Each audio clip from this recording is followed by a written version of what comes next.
안녕하세요, 후레입니다. 오늘은 지난주에 발표한 부동산 정책과 함께 다양한 이야기를 좀 나눠보도록 하겠습니다. 제 옆에는 부동산 인포 리서치 팀장님 권일 팀장님께서 나오셨습니다. 팀장님 네. 반갑습니다. 네, 반갑습니다.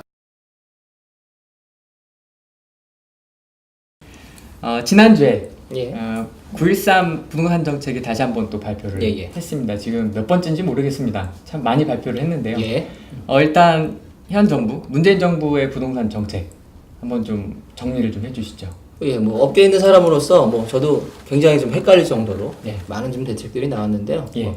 간단하게 좀 짚어드리면 먼저 작년 6월 19일부터 시작이 됐어요, 대책이. 그래서 그 당시 때 이제 조정 대상 지역이 확대가 됐고요. LTV하고 DTI 등 이제 대출 규제가 역시 강화가 됐고 서울 지역에 이제 분양권 전매가 금지가 됐습니다. 그 이후에 이제 8월 2일 날 가장 강도가 세다고 하는 네. 파리 부동산 대책이 발표가 됐는데요. 네네. 이때는 뭐 분양권 전매 금지에다가 뭐 역시 이제 대출 규제에다가 투기과열지구까지 확대 지정이 됐고요. 예. 투기지구까지 부활이 됐습니다. 그리고 민간 택지 분양가 상한제가 부활이 됐고 청약 자격 강화됐지요. 재개발 조합원 지위 양도 금지 시행됐지요. 이런 이제 다양한 대책들이 총망라되면서 이제 역대급 부동산 대책이다가 이게 발표가 됐고요. 예. 이후 이제 9월 달에는 이제 파리 부동산 대책이 야 이걸로도 부족하다 이래가면서 이제 성남 분당이라든지 대구 수성구 지역들이 이제 투기과열지구로 추가 지정이 됐고요. 예. 그리고 이제 1가구 1주택 양도세 비과세 요건이 이제 2년 이상 거주해야 된다라는 조건이 이제 추가가 되면서 이제 역시 이제 보완이 됐습니다. 그리고 이제 10월 달에는 신규 주택담보대출 이제 원리금하고 뭐 기존 주택담보대출 원리금 상환액을 포함해서 대출 한도를 정하는 이제 신 DTI가 이제 도입이 됐고요. 11월에는 공공임대나 공공주택 공급을 좀 확대하겠다는 내용의 좀 공급 확대 내용들이 포함이 된 이제 계층별 뭐 특별 공급 요건이라든지 이런 부분들을 확대하면서 이제 주거복지 로드맵이 이제 발표가 됐습니다. 그리고 12월에는 자 다주택자들이 있는데 다주택자들한테 이제 임대사업을 좀 이제 투명화하기 위해서 임대사업자 등록을 활성화시키기 위해서 이제 이분들한테 혜택을 더 주겠다라고 했어요. 등록하라고 했죠. 그렇죠. 자, 아무래도 이제 임대사업자 등록을 하게 되면 국가에서 이분들의 돈이 어디서 오르고 어디로 나가는지 확인이 가능하거든요. 예. 그러면 이제 어느 정도 통제가 가능해집니다. 그렇게 되면 이제 전월세 상환제를 도입한다거나 이런 부분까지 확장해서 이제 갈 수 있다 보니까 임대사업자 등록을 좀 활성화해주겠다. 그래서 8년 장기 임대로 가게 되면 양도세를 감면해주고 종부세에서 대상에서도 배제해줄게 라는 내용이 포함이 됐었는데 네. 문제는 최근 지난 9월 13일이 되겠죠.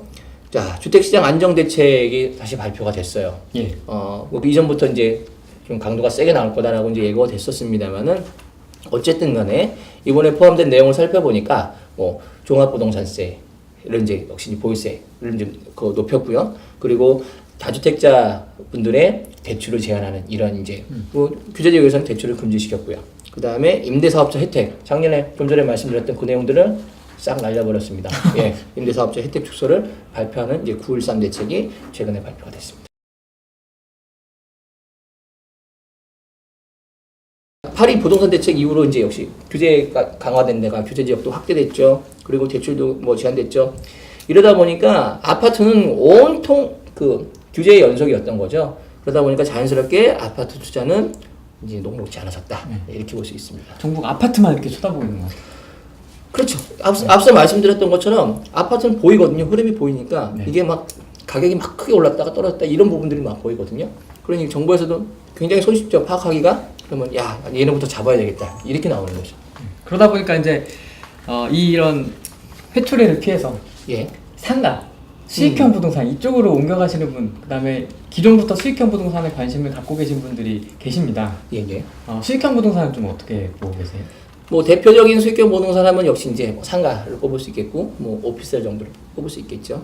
그래서 뭐 초기 투자 금액이 상가는 뭐 오피스텔보다 좀 많이 들어가는 부분이 있지만은 뭐 그 나름대로 어떤 수익률이 괜찮은 부분들이 있어요. 그래서 기존에 우리가 지금 뭐 예금 금리가 뭐 굉장히 지금 미미하지 않습니까? 아무리 돈을 넣어놔도. 근데 최근에 뭐 상가 같은 경우는 뭐 한 4% 전후로 이렇게 나와도 상가는 충분히 뭐 값어치가 있다라고 얘기를 해요. 왜냐하면은 상가 같은 경우는 잘만 잡아놓게 되면 여기가 그 굉장한 프리미엄이 붙거든요. 그러니까 프리미엄이 붙는다는 건 그만큼 상가가 운영이 잘 되니까 찾는 사람이 많아지고 그러면 그걸 이제 사겠다는 사람이 많아지면 자연스럽게 가격이 오르겠죠. 상가도 프리미엄이 붙을 수 있군요. 충분합니다. 그래서 그런 상가들을 잘 선별해서 찾는 것이 굉장히 중요하겠죠. 네. 그러면 좀 그런 좋은 상가, 네, 그런 좀 안정적으로 현금 흐름을 얻고 예. 좋으면 시세 차익도 얻을 수 있는 그런 상가를 좀 고르는 방법 좀 알려주세요. 근데 기본적으로 모든 이제 수익형 부동산이라고 하게 되면 비어 있으면 안 되겠죠, 그렇죠? 네. 근데 상가 뭐 기본적으로 마찬가지입니다. 상가도 혹시 공실이 없어야 되는데요. 공실이 없으려면 어떻게 되느냐? 그러면은 기본적으로 그 유동 인구가 얼마나 되느냐 이게 굉장히 중요합니다. 그래서 사람이 그냥 흘러 지나가는 수요도 있고 그 다음에 꼭 찾아 들어가는 수요도 있거든요. 그러니까 유동 인구도 그렇게 해서 구분을 좀 하셔야 되는데 그렇다면은 그 유동 인구가 많은 곳들은 어떻게 있어요? 기본적으로 역세권이라든가 아니면은 주변에 중심 업무지가 있다거나 업무 시설이 있다거나 혹은 뭐 학교가 있다거나 이렇게 다양한 수요층들이 모일 수 있는 그러한 이제 유동 인구가 다양한 곳들이 이제 있거든요. 거기를 좀 찾으셔야 되겠고 그 다음에 과연 그 유동 인구 이외에 얼마나 든든하게 내가 백을 두고 있느냐 말하자면 배후 수요를 두고 있느냐 이거거든요. 자 우리가 500세대짜리 1000세대짜리 3000세대짜리 그 아파트가 있고 혹은 이제 그 주거 시설이 있고 그 앞쪽에 위치한 상가가 있다고 하게 되면 500세대짜리보다는 당연히 1000세대짜리 혹은 3000세대짜리가 배후 수요가 든든하겠죠. 네. 그리고 주변에 대형 상업지구가 있으면 그쪽으로 대형 상업지구로 또 막 몰려요 사람들이. 그렇죠. 그러면 중소 상업시설의 상가들은 경쟁력을 잃을 수가 있거든요. 그러니까 주변에 그런 경쟁 상업시설이 얼마나 되느냐 이런 부분도 좀 따져봐야 되겠고요. 그리고 자 소비자들이 모이느냐 흩어지느냐 지나가느냐 안 지나가느냐 그걸 이제 흔히 우리가 이제 표현할 때 모이는 상권 모여서 안에서 소비가 이루어지고 소위 말하는 돈이 돈다라고 하는 상권을 이제 항아리 상권이라고 하는데 그런 항아리 상권인지 그런 부분도 좀 따져보시는 게 좋겠고요. 그리고 역시 뭐겠습니까? 투자금이 많으면 안 되겠죠. 그렇죠. 분양가도 좀 적당히 저렴해야 되고 그렇게 되면은 안정적인 수익률 어떤 기대하는 부분에 있어서도 중요한 부분이기 때문에 가격이 과연 합리적이냐 이런 부분들을 잘 따지신다라고 하게 되면 상가에 매달 발생하는 수익률 플러스 향후에 내가 이 상가를 되팔 때 시세 차이 이런 것까지 충분히 거둘 수 있는 것들도 있다. 예, 그렇게 보시면 되겠습니다. 그러면 지금 서울에도 그런 항아리 상권, 그다음에 배후 수요, 역세권, 그다음에 사람이 모일 수 있는 곳 이렇게 좀 괜찮은 상가가 좀 있나요? 흔히 우리가 뭐 상권 하면은 뭐 상가 많이 떠오르고 막 번화가 생각하면 뭐 강남이나 명동이나 이런 것도 생각하지 않습니까? 네. 근데 그런데 말 그대로 중심 상권이에요. 근데 엄청 비싸요. 예. 그거 우리 같은 사람은 그렇게 못합니까 쉽게? 예? 엄청 비싸요. 그렇다라고 하게 되면 상대적으로 우리가 접근할 수 있는 곳이 어디냐?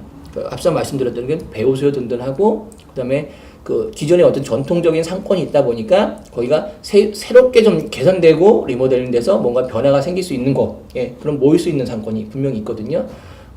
오늘 좀 말씀을 드릴 수 있는 곳이 있는데 강동구 고덕지구예요, 서울에 있는. 거기 같은 경우는 이미 40년 정도 된 그 오래된 택지개발지구지만 이미 다 재건축을 통해 가지고 다양한 아파트들이 좀 들어서고 있고요. 뭐 물론 이마트도 있고 근데 주변에 업무 시설이나 이런 부분들도 같이 포함을 하고 있거든요. 그러니까 다양한 수요가 오래된 전통 상권을 새롭게 리모델링해서 이용할 수 있는 곳이 있다. 그게 바로 이제 강동 고덕지구에 해당되겠고요. 뭐 오늘 한번 뭐 현장 한번 보시면서 여기가 왜 좋구나 이런 부분들을 판단할 수 있게 한번 설명을 드리도록 하겠습니다. 네, 그러면 저희 직접 한번 현장에 나가서 설명을 한번 들어보도록 하겠습니다. 예, 그러시죠. 가시죠. 예, 가시죠. 네, 저희 이제 고덕역에 도착을 예, 했습니다. 알겠습니다. 여기 뭐 상업시설이 많이 있는데 좀 간단하게 설명을 해주시죠. 바로 이제 고덕역을 저희가 찾아왔습니다. 근데 여기서는 이제 역세권 상가가 어떤 특징을 갖춰야 되는지 그리고 이제 왜 중요한지 이런 내용들을 오늘 말씀을 드릴 거고요.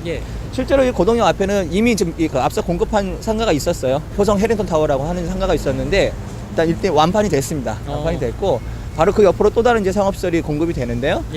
고덕역 대명 밸리온이라고 해요. 그래서 뭐 오피스텔, 업무실도 같이 함께 들어가는 이런 이제 그 상품인데 바로 불과 역과 한 20-30m, 한 10몇 걸음만 걸어가면 바로 위치하는 그 초역세권 이제 상업시설이에요. 그래서 그 역 앞에 있는 상가가 어떤 이제 그 장점이 더 있는지 이런 내용들을 오늘 말씀드릴 거고요. 가면서 보시면 아시겠지만은 바로 옆에 또 이마트가 또 위치하고 있거든요.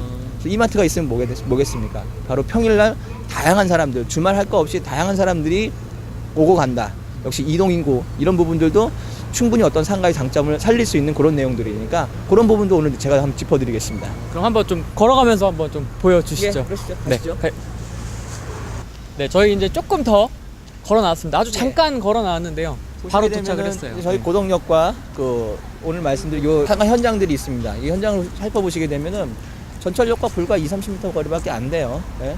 그리고 이 현장 그 뒤편으로 보시게 되면은 이마트가 있습니다. 예.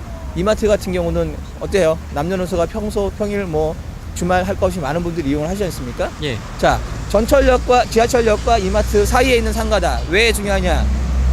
전철역을 이용하셔서 이마트를 이용하시는 분들, 그리고 이마트를 이용하시고 지하철을 이용하시는 분들, 이런 분들이 다 오고 가는 그 사이에 우리 이 현장이 위치하고 있어요. 그래서 이 현장 앞에 보시게 되면 어떻습니까? 오고 가면서 이 상가가 전면에 다 노출이 되겠죠. 보일 수밖에 그러면 없죠. 자연스럽게 그 사람들이 찾게 되는 이런 상가가 됩니다. 많은 분들이 찾는다라고 하게 되면 그 안에서 사업하시는 분들은 당연히 매출이 나겠죠. 그리고 그 상가 임대료 역시 상승할 수 있는 여지가 되는 거죠. 그만큼 수익률 부분에서 안정적으로 갈 수 있는 그런 여건을 갖고 있다는 거예요.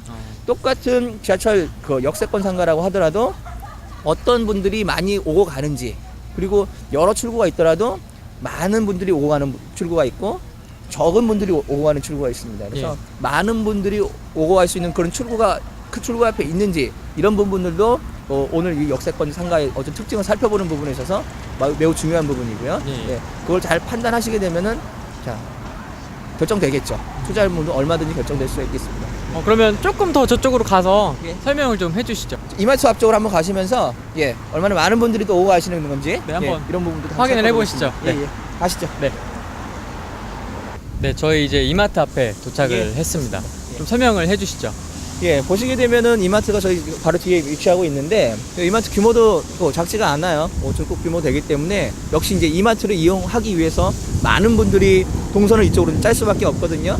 모두 다 저희 현장 앞을 지나가게 되겠습니다. 그래서 이 현장 앞을 지나가면서 자연스럽게 전면에 노출이 되고, 그러면 많은 분들이 이용을 하시게 되고, 그러면 자연스럽게 사업하시는 분들은 수익이 늘어나는 거고, 그리고 뭐 임대업을 하시는 분들 같은 경우는 임대 수익률이 높아질 수 있는 그런 환경을 갖는 거죠. 그래서 이 같은 역세권이라고 하더라도 그런 부분들을 잘 판단하시면서 상업소를 선택하시면은 아마 좋은 이제 공부가 될 수 있을 거예요. 그러면 실제로 아파트 단지 쪽에서 예. 얼마나 좀 거리가 되고 환경이 어떤지 또 한번 보시죠. 그것도 한번 아파트 현장 쪽으로 한번 가시면서 배우수 얘기를 또 오늘 한번 들려드리도록 하겠습니다. 그쪽으로 이동해서 한번 보도록 하겠습니다. 예, 그러시죠.